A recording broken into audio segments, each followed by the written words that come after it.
دخترم، یکی از اون عکسای خوشگلتو برو برام بیار. عکس خوشگل منو میخوای چی کار ماما؟ کاری که میگم و انجام بده دختر. اول بگو برای چی میخوای؟ همینجوری چرا عکسمو بدم؟ خب پس عکست بمونه پیش خودت.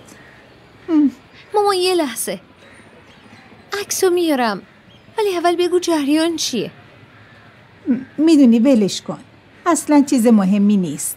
یکی از دوستان به هم گفت عکس تو رو ببرم اونجا و ماما یه لحظه، خدا فهمیدم. الان میرم میارم. جای روژ من موند. خوب شد چند روز پیش یه سری عکس خوشگل گرفتم.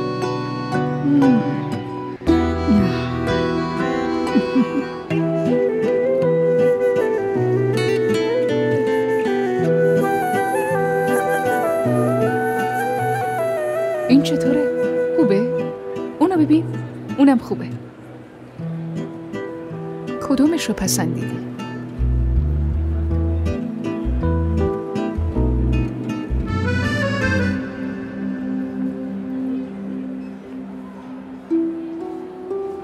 علی با من خیلی عجیب حرف زد، طوری که انگار از خرید کردنم خوشش نیومده.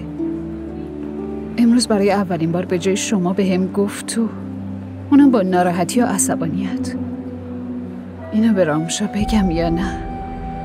نه، اونم باز حرفای بی خود میزنه و اعصابمو داغون میکنه. تازه مگه رامشا چی کار میتونه بکنه؟ اون از اول با علی خوب نبود، ممکنه از اینم بدتر بشه. الینا، به چی فکر میکنی؟ این سرویس رو نپسندیدی؟ نه خاله، اینطور نیست. اینا همشون خیلی قشنگن. نمیدونم کدومو انتخاب کنم. اون سرویس هم لطفاً بدید.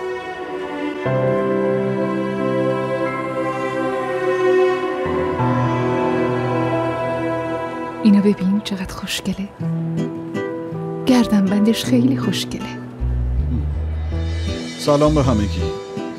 سلام پسرم، خوب شد که اومدی علی. بیا خودت برای همسر آیندت یه چیزی انتخاب کن. شما نگران نباشید، الان که من اومدم دیگه همه چی درست میشه. این که این موقع به من زنگ زده. شما حرف بزنید من الان میام. باشه. الو. چی شده؟ چرا خوشحال نیستی؟ اگه دوست داری بریم جای دیگه بگو. اخم نکن، بهت نمیاد، اون وقت دلم تو رو نمیخواد. نه مشکلی نیست، فقط یکم خستم. چیزی نشده، نگران نباش، خوبم. مطمئن باشم؟ خب یکم بخند برامون. آدم وقتی میخنده خوشگلتر میشه. من دوست دارم شریک زندگیم خوشگلترین باشه که اونم تو هستی.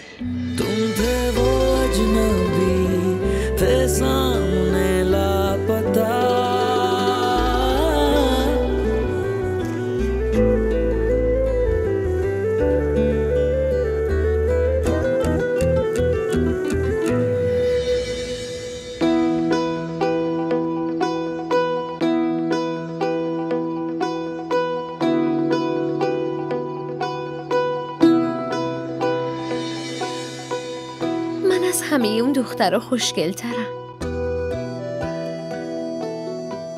کسی به جز منو نمیتونه انتخاب کنه. مطمئنم اینطوری میشه.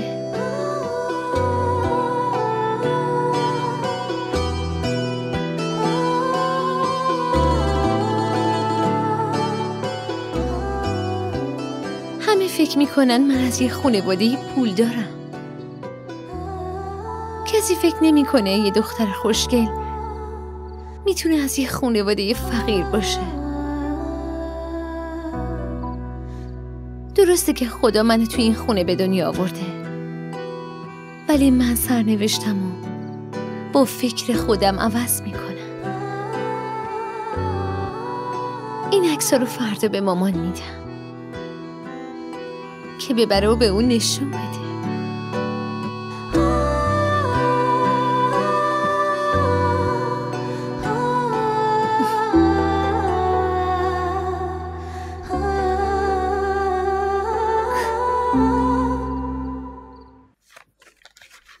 مامان اینو بگیر، زود باش ببینم.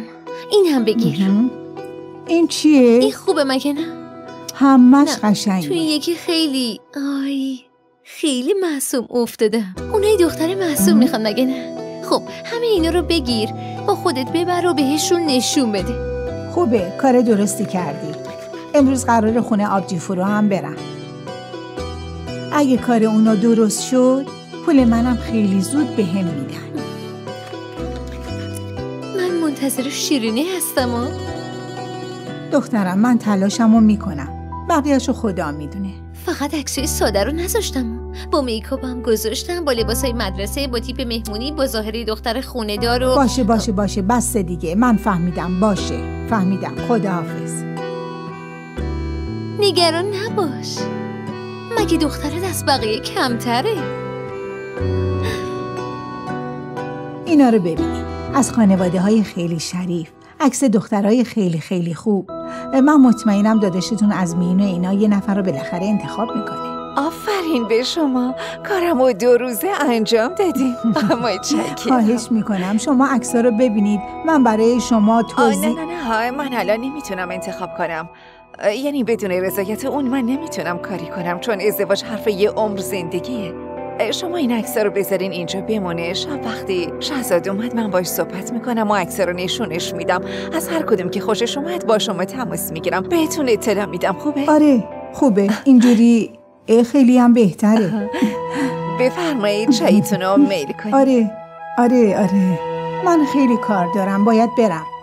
شما بعداً به من خبر بدید. بله بهتون خبر میدم.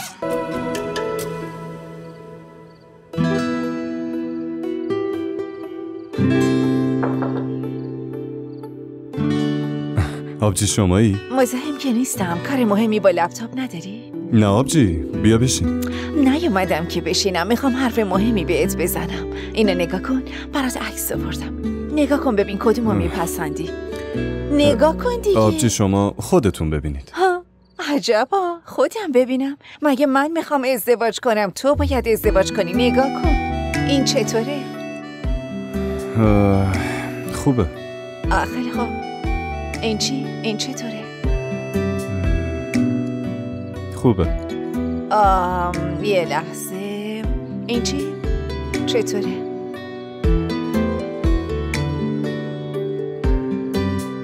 اینم خوبه. اینم خوبه، اونم خوبه. مگه میخوای با هر دوتاشون ازدواج کنی؟ آبجی من نمیتونم. خودت ببین هر کدومو پسندیدی همون خوبه. یعنی چی نمیتونی؟ تو میخوای ازدواج کنی، بعد میای میگی این دختره چی بود برام انتخاب کردی؟ زود باش بگیر انتخاب کن. زود باش ببینم. باش. اینو که دیدی، اینم دیدی. صبر کن یه لحظه. اینم دیدی.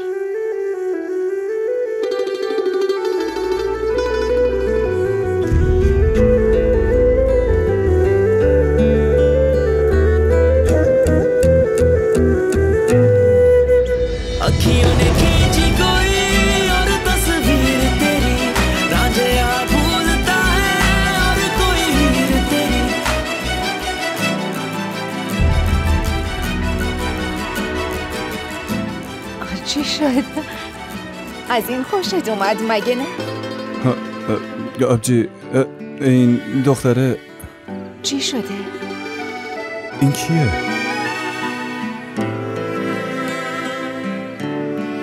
نمیدونم، من نمیشناسمش. تو مگه میشناسیش؟ نمیشناسم ولی میخوام بشناسمش. آبجی شما درباره این دختره صحبت کنید، من با همین ازدواج میکنم. معلومه که خیلی از این خوشت اومده. باشه من فردا باهاش صحبت میکنم.